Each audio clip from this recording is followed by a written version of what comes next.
Wow, I am so disappointed at the amount of people that tell me, oh, my knees are just too old. I can't run anymore. Or my doctor told me I'm too old to play basketball. Or I can't run the hills anymore. I can't even walk my stairs. Today we're going to be talking about runner's knee. While this is a common injury among runners, you do not need to be a runner to have this condition. More importantly, knee pain does not have to disrupt your training. We're going to talk about patellofemoral syndrome and chondromalacia. First off, it's incredibly common. Most people try rolling, they try knee braces, they try taking a break from running, they replace their shoes, but none of these seem to really address the issue. The reason has a lot to do with the anatomy. But if you are someone who's feeling the pain, especially going downstairs, we're going to talk about the top 2 ways to figure it out and the best ways to fix it. Stay tuned.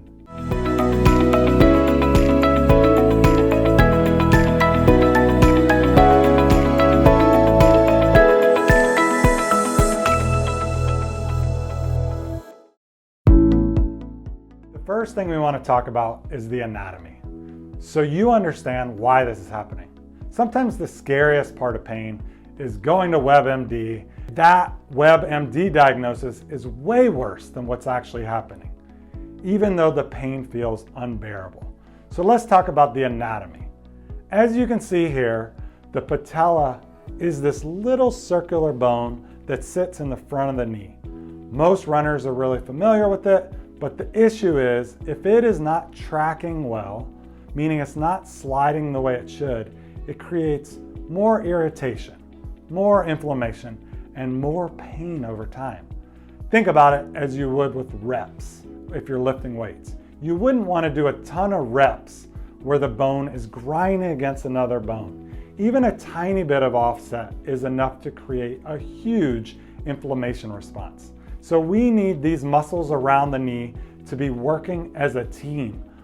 In the front of the leg, it's typically an issue inside of the quadricep, which creates a small strain or a pull on the kneecap. Sometimes you hear a clicking or a grinding, which is a good indication that this is runner's knee. Runners are machines, and running is what they want to do all of the time. So they don't typically do a great job cross-training. The first thing we need to do is mix up your training program. Most of you have already started tapering down because of the knee pain. So it shouldn't be too hard to increase your cross-training. But in particular, most runners are really linear and they only run forward. So mix it up. Do some side shuffles, run backwards. I'd say if you ran for a mile when you're healthy, do a block of side shuffles, one direction, then another block the other direction, and then run backwards if it's safe to do so. This really mixes it up and decreases the likelihood that you're going to overtrain some of the muscles and put more wear and tear on certain muscles than you need to. And the trick is we want to spread out the load throughout the whole leg so that all the hip muscles are not overtrained and some areas aren't breaking down too quickly.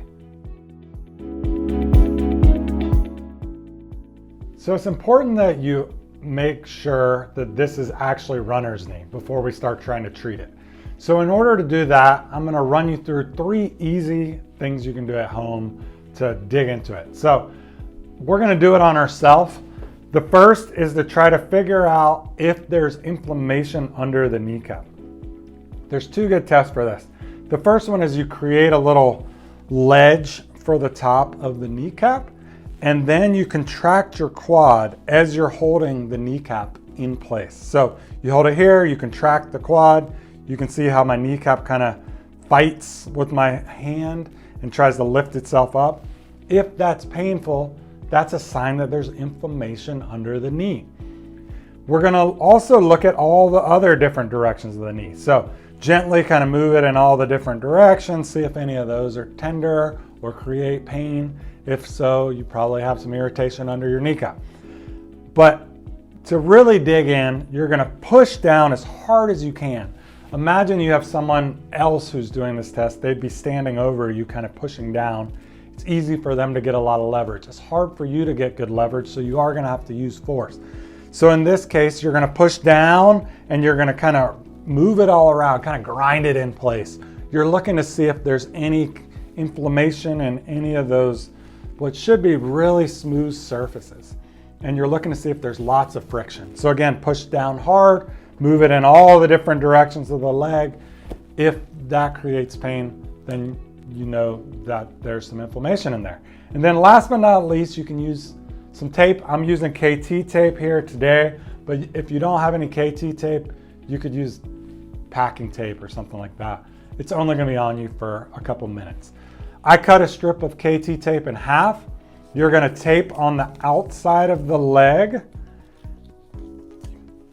basically pulling as hard as you can across to the inside of the knee, which is trying to really move the kneecap more towards the inside of the leg. I like to use 2 strips if it's KT tape to kind of get a little bit more of a pull. So as hard as you can pull it, kind of anchor it with your hand on the other side to the inside of the leg. You'll see how that kind of creates some bunching over here as it's pulling that way.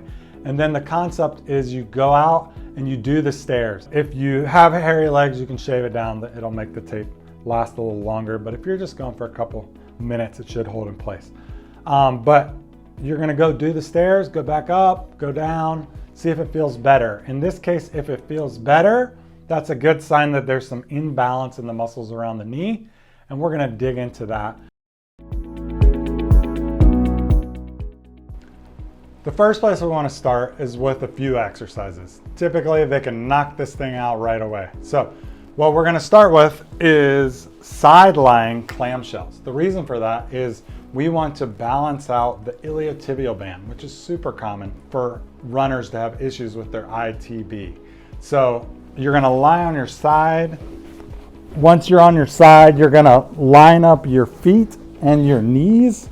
You want to make sure that your torso is neutral. You're not twisted too far backwards or too far forwards. So try to position everything as balanced as you can. And your feet stay stacked as you lift slowly as high as you can. So it's that last little bit of effort that really activates that iliotibial band and TFL. So hold it there for about 10 to 15 seconds. Slowly lower it down. And then repeat. Again, it's that last little bit of effort that really emphasizes the ITB and rebalances the adductors and the adductors. And you want to do this on both sides, even if your issue's just on one side. And that will be the case with all of these exercises. The next one is you're lying on your back and you're going to do a one-legged straight leg raise, where you're lifting as high as you can. Typically you can get about 70 to 90 degrees, hold it at the top, and then slowly lower it down. Again, lift, hold it at the top. Again, that last little bit of effort is the one that really emphasizes the quad, and the goal here is to rebalance out the quad and the hamstring. So as you come back down to neutral, you can relax, repeat it, do about 12 reps on each side. And then my favorite exercise is the VMO exercise. VMO stands for vastus medialis obliquus, which is the inside of the knee. And the inside of the knee is typically underworked in runners. We tend to overutilize the outside of the leg or the outside of the quad and underuse this inside. So this is an exercise that doesn't feel like you're doing that much, but it's doing a ton. So for this, you're gonna roll up a towel or fold up a pillow in this case, or even a foam roller, put it up on the upper side of the knee or the lower part of the leg. You don't want it to overlap with the joint space because we want to really emphasize that last 10 to 15 degrees of extension. So you'll keep your spine neutral. We don't want to train anything as we're slouched. Keep our spine neutral, and then you lift. You hold it at the top there for about 10 seconds and then slowly lower it down. If you want to be really efficient, tying back into what I just said, where we want to work both sides to make sure that we don't have issues down the line, you can do both sides together and hold it for about 10 seconds again and repeat. You're going to do about 12 to 18 reps of all of these exercises, and that'll really help reset the pattern around the knee. If it doesn't help and it's been 2 weeks of you doing these exercises, don't waste your time. We're probably missing something. Most often it's in the foot or your biomechanics, and we'll discuss that right now. Most runners know they should get new shoes every so often, but they don't know how frequently they should be getting new shoes. I say in general, shoes should be replaced every 300 to every 500 miles, depending on how often you run on concrete or how much you run on trails. From my experience, if you run more frequently on concrete, your shoes tend to break down faster. Think about how much harder that surface is. So it's so much easier for the shoe to break down. If most of your miles are on a treadmill, sand, or trails, you can get closer to that 500 mile mark. But listen to your body on your next run. If you feel like your feet are slapping the ground, then you're going to need to replace your shoes much quicker than someone who's running like a puma. Now, if you're running like a puma, you're a quiet runner, that means your stride is very efficient and you can get closer to that 500 mile mark and make sure things are working along the way for longer. You want to make sure that patellar groove inside of the knee is working and tracking how it should. And if you're slapping the ground, that decreases the chance that you're distributing the weight throughout the whole limb as properly as you should. Another thing to think about if you've been covering a lot of miles or training really hard is fish. I am someone who thinks if you can eat it, eat it. Try to avoid taking supplements. But if you are someone who doesn't enjoy eating fish 4 times a week, consider taking a fish oil supplement. Fish oil is a great lubricant for your joint, and I suggest doing 3 grams of EPA, DHA, and I'll link to the one that I really like below. Also, check out the link on your screen right now, where you can see a video where we dig into inflammation, alternative for fish oil for folks who don't really like to eat fish, and ways to generally decrease your inflammation in your body. We go into a lot more information about why you should take fish oil, what things you should do in that video. So check that out. I hope all of these tips help you assess, retrain, and if you need it, find a provider. I suggest you find someone awesome near you. You never know when you're going to need them. And it's good to establish a relationship with them because you shouldn't need to go in there all the time. But when things start to act a little funky, get in there quickly and make sure that we reset it before it grooves into the wrong position. Typically, I suggest if it isn't better within 5 to 7 days, see the professional.